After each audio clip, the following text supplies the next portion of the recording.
ಹರಿದ ಬಟ್ಟೆಯಲ್ಲಿ ಓಡಾಡಿಕೊಂಡು don't judge A book by it's cover ಅಂತ ಹೇಳ್ಕೊತಾ ಇದ್ದೀರಾ? ಹಾಗಾದರೆ ನಿಮ್ಮಂಥ ಮೂರ್ಖರು ಯಾರೂ ಇಲ್ಲ ಅಂತ ತಿಳ್ಕೊಳ್ಳಿ. ನೀವು ತೊಡುವ ಬಟ್ಟೆಗಳು ನಿಮ್ಮ ವ್ಯಕ್ತಿತ್ವ ಮತ್ತು ಆತ್ಮವಿಶ್ವಾಸವನ್ನು ತೋರಿಸುತ್ತವೆ. ನೀವು ಒಬ್ಬ ವ್ಯಕ್ತಿಯನ್ನು ಮೊದಲ ಬಾರಿಗೆ ಭೇಟಿಯಾದಾಗ ಆ ವ್ಯಕ್ತಿಯ ಬಟ್ಟೆಗಳು ನೋಡಿ ಆತನ ಒಂದು ಇಮೇಜ್ ನಿಮ್ಮ ಮೈಂಡಲ್ಲಿ ಕ್ರಿಯೇಟ್ ಆಗುತ್ತೆ. ಆ ಒಂದು ಇಮೇಜ್ನ ಆಧಾರದ ಮೇಲೆ ನೀವು ಆ ವ್ಯಕ್ತಿಗೆ ಗೌರವ ಕೊಡ್ತೀರಾ. ಕಂಪನಿಗಳು ಸುಮ್ಮನೆ ಬಟ್ಟೆಗಳ ಮೇಲೆ ತಮ್ಮ ಲೋಗೋವನ್ನು ಹಾಕಲು ಅವರೇನು ಮೂರ್ಖರಲ್ಲ. ನಾನು ನಿಮಗೊಂದು ಟೆಸ್ಟ್ ಕೊಡ್ತೀನಿ. ನಿಮ್ಮ ಹತ್ರ ಸಮಯ ಇದ್ದಾಗ ಒಮ್ಮೆ ಟ್ರೈ ಮಾಡಿ. ಯಾವುದಾದ್ರೂ ನಿಮ್ಮ ಫೇವರೇಟ್ ಔಟ್ಫಿಟ್ನೊಂದಿಗೆ ಹೊರಗೆ ಹೋಗಿ. ನಂತರ ನೀವು ಭೇಟಿಯಾಗುವ ಪ್ರತಿಯೊಬ್ಬರ ಜೊತೆ ಮಾತಾಡುವಾಗ ಒಂದು ವಿಷಯ ಗಮನಿಸಿ. ಆ ಸಮಯದಲ್ಲಿ ನಿಮ್ಮ ಕಾನ್ಫಿಡೆನ್ಸ್ ಲೆವೆಲ್ ಎಷ್ಟು ಹೆಚ್ಚಾಗಿದೆ ಅಂತ ಗೊತ್ತಾಗುತ್ತೆ ಹಾಗೂ ನಿಮಗೆ ತುಂಬ ಹಗುರವಾದಂತೆಯೂ ಅನಿಸುತ್ತದೆ.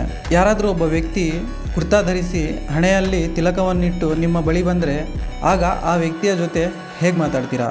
ಆದರೆ ಅದೇ ವ್ಯಕ್ತಿ ತುಂಡಾದ ನಿಕ್ಕರ್ ಹಾಕ್ಕೊಂಡು ನಿಮ್ಮ ಹತ್ತಿರ ಬಂದರೆ ಹೇಗೆ ಮಾತಾಡ್ತೀರಾ? ಸಿಗೋಣ ಎಪಿಸೋಡ್ ನಂಬರ್ 5ನಲ್ಲಿ.